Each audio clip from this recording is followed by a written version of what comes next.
Good afternoon or morning if you're on the West Coast.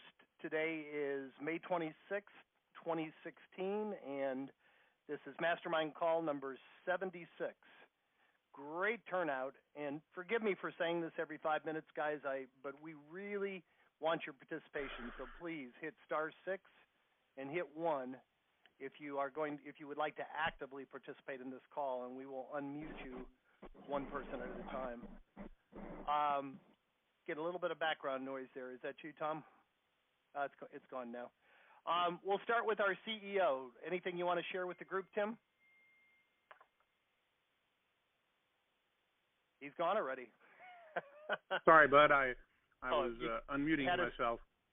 Okay, no problem. No, not really. Let's. You got anybody in the queue yet? Yep, we got two. All right. Well, I'll let you get to them and. All right. Chad, anything from a training perspective? A few folks have asked about Probate Mastery, and we normally run that as a monthly class because we are rebuilding a lot of, pretty much all of the training that we offer, both, what's in the subscriber resources area as well as Probate Mastery, in order to get some improvements in there. We'll be doing a June class, but there is no May class. I mean, we're at the end already, but just so everybody understands that we'll have kind of a new improved version of Probate Mastery starting in June. And many other things to announce that we're diligently working on right now, some big improvements to the back end of the system that you guys will see soon. All right, excellent. Tom, anything from a customer service perspective? No, I think we're good. Just to remind everybody, if they've got any questions, please just send us an email at support@alltheleads.com, and we'll get back to you as quickly as possible. Perfect. Yeah, that is a good thing to remind every week. We have 4 partners, and we've got 5 employees, and we all have things that we are specific things we're good at. I'm the least technologically proficient of the group. But if you will, just send an email to support@alltheleads and be very specific at what you need. Generally, I think our response time is running somewhere around 15 minutes. Someone will usually get back to you right away. All right. I didn't even have to beg very much. We have 3 people in the queue, and we probably have time for another 2 or 3. So, again, *6 and hit 1, and then we'll go to our first questioner or commenter, phone number ending in 200. You're up. Hi, this is Bob Faust from Southern California. Hey, Bob. How you doing? Hey, great. I know you know that I'm trying to focus on the attorneys more than the errors, but I have a question. Do you have a suggestion of what we could use as the subject line for an email to an attorney that would get their attention enough to get them to not delete it? Getting a person to open the email, especially attorneys, they're very, very cautious about opening anything that they don't know the person. It's amazing. It's amazing. I'm gonna let Chad answer that, but I had a call from a guy yesterday that said, "Who's that guy on the call that's doing so well with attorneys? What does he send out?" So, Ty, I appreciate you. That's a great question. Go ahead, Chad. I'll let you answer it. About 6 answers just hit my head at the same time, but I always try to think about what's the pain point, like what's going to stand out in the inbox. The one that I would try, and you can try different ones, but have you ever met a real estate agent you trust? Because I think a lot of the feedback we get, a lot of attorneys are hesitant to endorse or send referrals to an agent because they don't want that to reflect badly on their own business. So the headline would be, are you as frustrated with agents as I am? Have you ever met an agent you could trust? And then expand on why you are that agent that they can trust. Or why you're different as an agent. The value points to them. We can help, relieve a lot of stress from the family, help the family navigate the probate process without you having to be involved the whole way, get homes sold faster for more money, all those points that are valuable to show them, really those 2 things. We will get the most money for your client, and we will get the file off your desk faster. So you're better off working with us than not, or anyone else. So that's just one idea that you might try. Yeah, Tim had another one. Tim? Yeah, I was just going to say, if it's an attorney, and one of the things that if you're an attorney, if you're the attorney of record for a particular case, and that's what you're going back at, if you've gotten them as part of your lead list, you know they're the attorney for Sally Johnson, then a question regarding the estate of Sally Johnson, pretty likely to get them to open that, because that's their legal responsibility to answer those kinds of questions. True. And you can, depending on how you're emailing, Bob, you could actually do a merge and send one email so it merges in the name or the docket number. I mean, that to me is probably the quickest way to get it, because that's the whole purpose of them being appointed, that is to field questions in regard to that estate if somebody's actually dealing with it. So they're pretty much bound to open that email. That sounds very good. I hadn't thought about that merging to put the person's the estate name in there in the subject line. That makes a lot. Are you sending individual emails, or are you using an email service? I'm using an email service that it's Top Producer that lets you do mass emails, and I got some templates put together. But I'll send to several attorneys at once, but I need to personalize it. If I'm going to send it to just one attorney, then I got to personalize it with the estate person's name, and I think that's a good plan.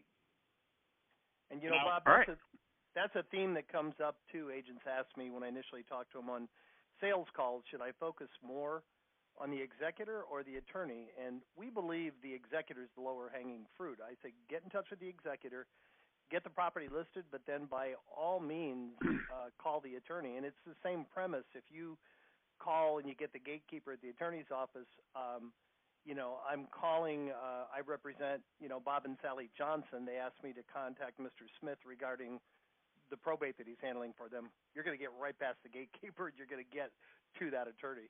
And I think that same premise, that's a great idea, Tim. That same premise will hold true for the email. That may be a really good way to get it opened.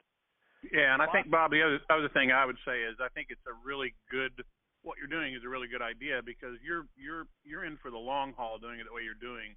You're farming it, you're planting the seeds, and you're not going to get every attorney quickly responding in the first month or two. But like we've said before, if you group your leads and you see that an attorney is handling a lot of things in a particular county, then that's the first person you want to focus your energy on. And if you keep banging on them, they're eventually going to give you some kind of response. And just follow up once you've sent that email. Do what Jim said. Call and say, hey, I'm trying to reach attorney so-and-so in regard to the estate of so-and-so, and that'll at least get you some traction. And if you do get through, an agent said to me, what should I ask him? I said, well, if you've got the listing, you've got a legitimate reason to call him. If you've already listed the property, say, well, I'm putting the property in the MLS, and I just want to put a notation in there for agents that are going to write contracts about when do you think the probate will be closed.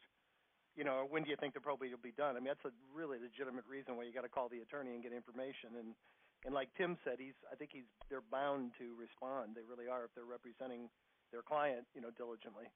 So, excellent, Bob. Thank you for being our poster child for attorneys, because we preach that all the time. I don't think anybody has worked it as diligently as you. Yeah, I even went to a couple of attorneys' offices, and getting past the gatekeeper is still a hard thing to do in person. Sure. So you've got to have some trick to get past the gatekeeper. What I'm doing is rank ordering the listings I get each month or not the listings, the lists I get each month. I'm rank ordering and keeping track of all the attorneys and keeping a data file of how often the attorneys show up.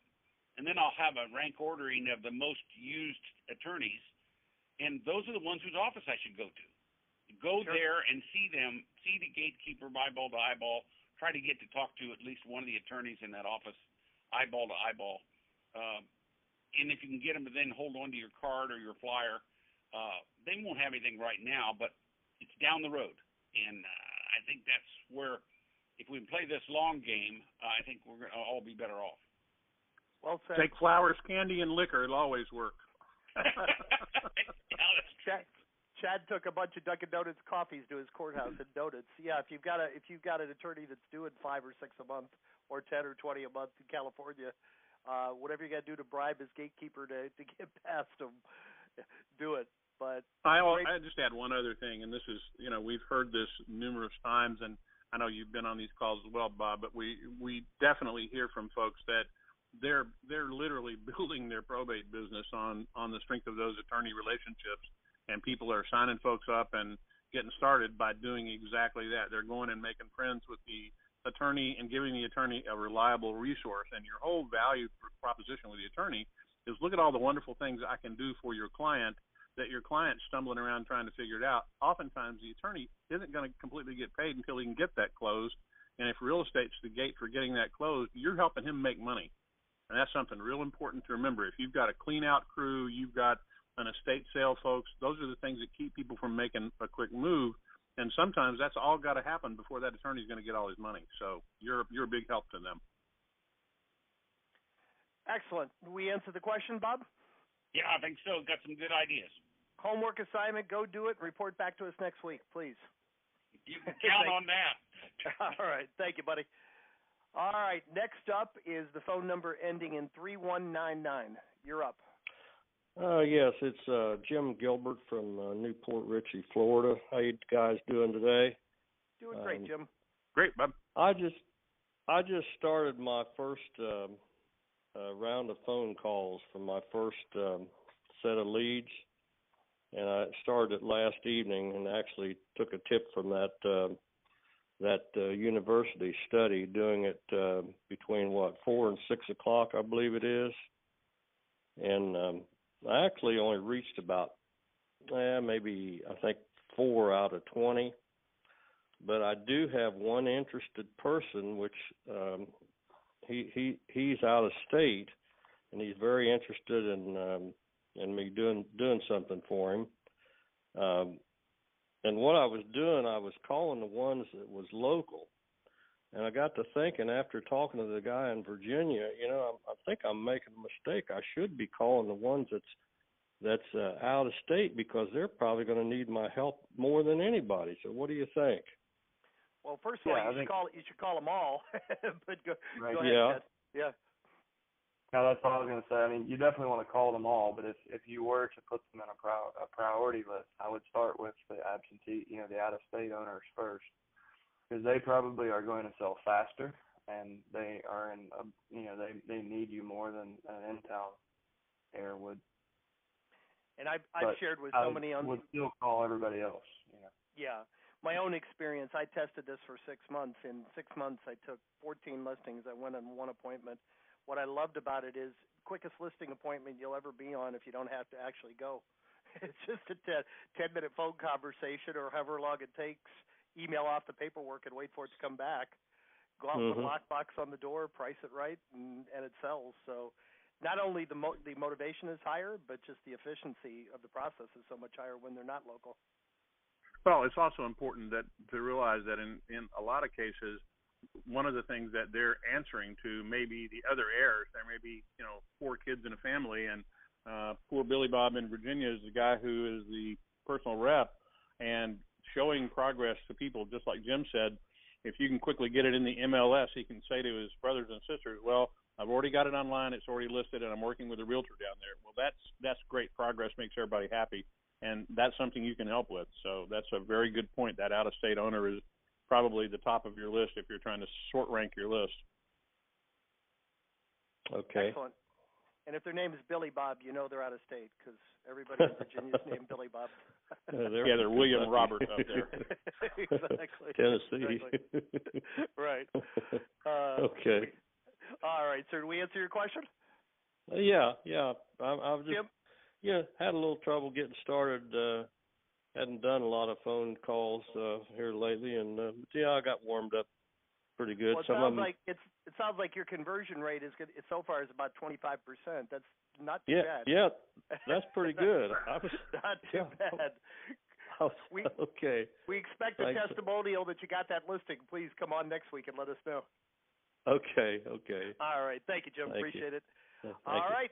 Next up, phone number ending in 4141. You're up. Hey, Jim. This is Jim Forsythe in Memphis. How you doing? Great, Jim. How about you?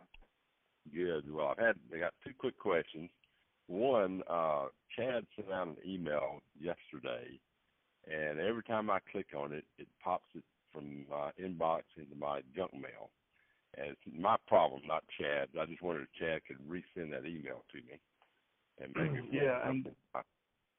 do me a favor, just go to your address book and put me in there. It's Chad at all the leads, and put me in your contacts, and it should solve the problem. Which email was it? Was it the announcement for this call or the webinar? No, the free probate crash course. Okay. Turn probate leads to listings, it looks like. Yeah, we also want to make sure that you're what do you use for your email, Bud? Do you use what's your email client? I'm using a server down in Mobile, Alabama. Well, what I mean is, do you get to it in Exchange, or are you using a web client, or using Gmail, or how do you view that email? That is kind of, I've got it coming into my into Microsoft Outlook, but it's a Keller Williams email address, but it actually goes through Gmail. They use Gmail. No, that's fine. All I'm saying is, if you're doing that, then getting us whitelisted, you should be able to do that right in Outlook.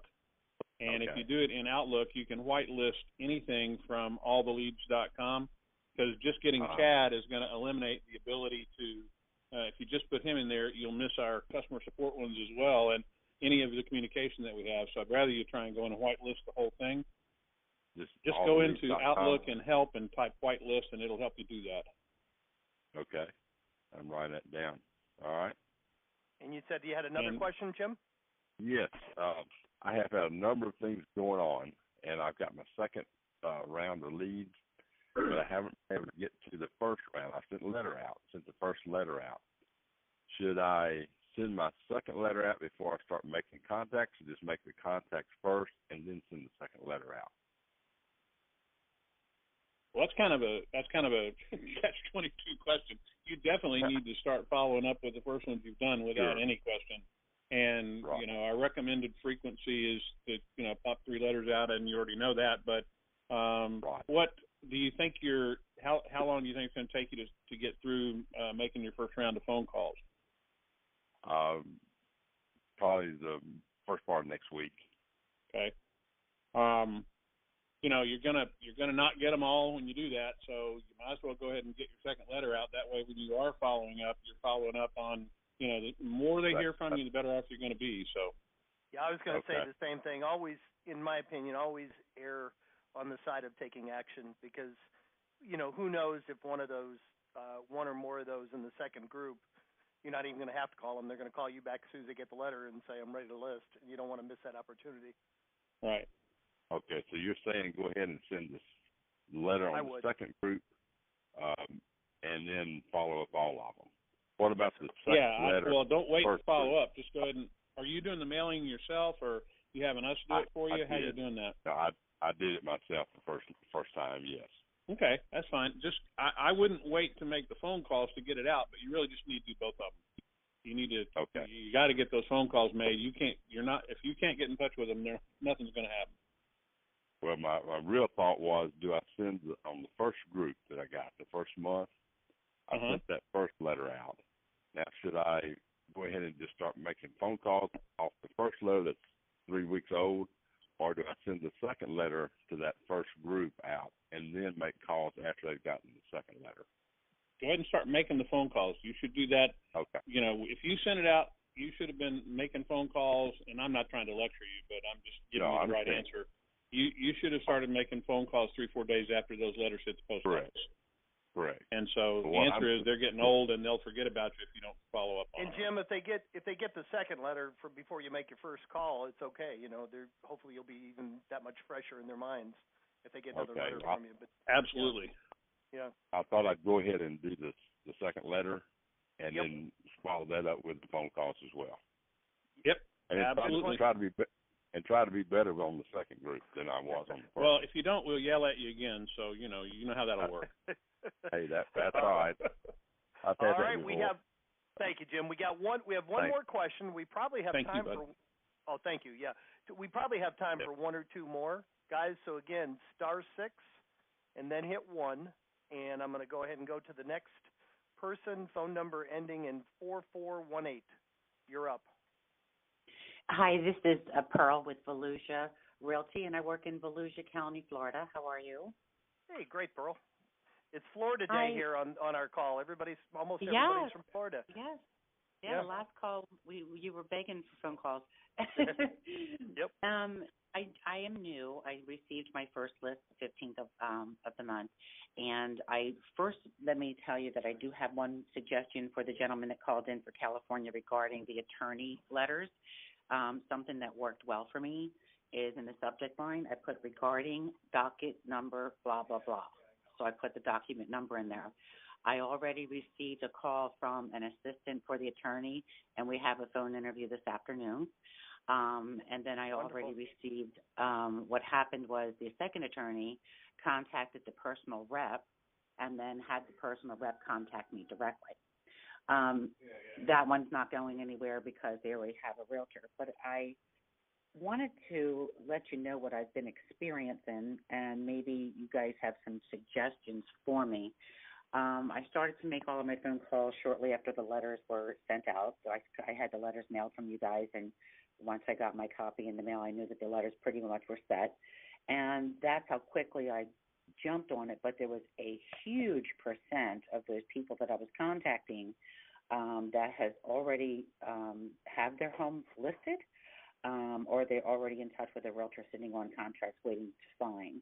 So I really didn't get any luck with doing that, even though I was on top of it and pretty much on the ball, I thought. So one of the things I started doing, and I'm going to start with my next list and see, let me know if I'm doing it wrong. I don't get to leave till the 15th of the month so 15th of May for all of April's entries. If I start from the bottom of the list, I'm going to have more luck because they may not have realtors. So that's what I've been doing now, since instead of starting from the top of the list, since they already have realtors. Is anybody else experiencing that, or is there something I can do different? It's interesting. We talked about that in the last call, and it seems to be market specific because here in South Florida, I almost never ran into that. Very, very, and I think nationwide, it's a vast minority of them that have already sold. It just sounds like a lot of folks in your first list were kind of proactive. Maybe they did something before the person passed away. Chad, what's your take in the training? I mean, what percentage of the properties do you find are already sold, and any suggestions for Pearl? In my market, at least, I would say, I never really tracked it perfectly, but about a quarter of them had already sold or listed with another realtor. And I mean, there's 1.1 million realtors in the United States, and I think at least 1 million of them are in Florida. So everybody knows 5 realtors. So you're never going to get in front of that. People are going to list with Polly at church because they feel socially obligated. All you can do is just focus on the ones in the list that do need your help. And, if you give 100 leads, you'll probably get 6 closings out of there. You can just focus on those 6. We do teach ideas on how to kind of get in front of the whole probate process by networking with, people at retirement homes, nursing homes, estate planning attorneys, financial advisors who also set up estate plans. You can just, organically meet those people and build that network in your community, and they can send you referrals, the same way probably those other people got them. But there's no way to really systemize, beating a realtor that they already know to the opportunity. Okay. All right. Thank you. Pearl, I was just going to add to that. We've been talking, I think we spoke last week, and we've been talking a lot to our agents lately about ask a couple extra questions, even if you get that, especially if you get that executor and you notice they're local. Even if they say the property's already sold, the average person nationwide, the average executor inherits about $175,000. So even if they've already sold that property, there's a good chance somebody that just inherited $175,000 might want to upgrade the home they live in. They might want to buy some rental property. They might want to buy some investment property. So that's a great idea, and I think that maybe I'll take your advice on that one. but I've also received 2 phone calls from realtors that basically were pretty upset and asked me to stop, contacting their customers because they were inactive in the MLS system. So I'm trying to handle that by looking at the addresses first, which is, quite a lot of work to do to make sure that I'm not stepping on anybody's toes. But there are some addresses, as you know, on our list that we don't have because it was the last known address of the deceased. So they're the issues that I found that I'm running into my first rodeo here. I'll tell you one thing. And it's important. It's important to remember it's a numbers game, and that's really kind of the whole point. Is that it's a numbers game, and certainly you're doing a lot of the right things. And also, before we get past it, that's a great idea, by the way, about your letter to the attorney, listing that docket number. That's even more official and even better. I mean, if you did both, docket number, the estate of XYZ, you're going to get all of it that way. But that docket number is a great idea. And the fellow who's on before, that's also a field that's in your data that you can merge if you can pull that into whatever you're using for a mail merge. So that's a phenomenally good idea. Okay, I'm glad it helped. And Pearl, I was going to congratulate you because some people find an excuse and some people find a way of getting around it. And I mean, you're already. I mean, so you ran into a lot of them that are sold. So you're finding a way to make this work. And just the fact that you just started your first round and you're already starting to get some results. You're going to do well with this. I have a feeling we could give you 10 leads and you'd probably convert 1 or 2 of them. How many are you getting every month now? How many leads in your market? My first list was 193. Yeah, so 193. Gosh, if half of them are already sold, that leaves you almost 100 left. I feel very confident just from the attitude that you have and the get it done attitude, you're going to convert a significant portion of those. So congratulations. Oh yeah, I'm kind of I'm a piranha in my business. Yep, so. I could tell. All right. Well, great call, guys. That was the last person in the queue, and we're right at 30 minutes. I think the theme today was, Pearl summed it up well, find a way to get it done. We had some great brand new people that got some good results right out of the box. Any partners, anything you want to add before I sum it up? That was a great call. I was really tickled. Those are really good things to do, and I really like to focus on the attorney side. And to me, that's like we started off with this. That's the long game. That's the one that will bear you fruit and basically be evergreen. If you've got a prominently focused probate attorney who is doing a lot of probates every month, and you become that attorney's go-to person for real estate, you're home free. You're really home free. That's a brilliant way to build your business. Amen.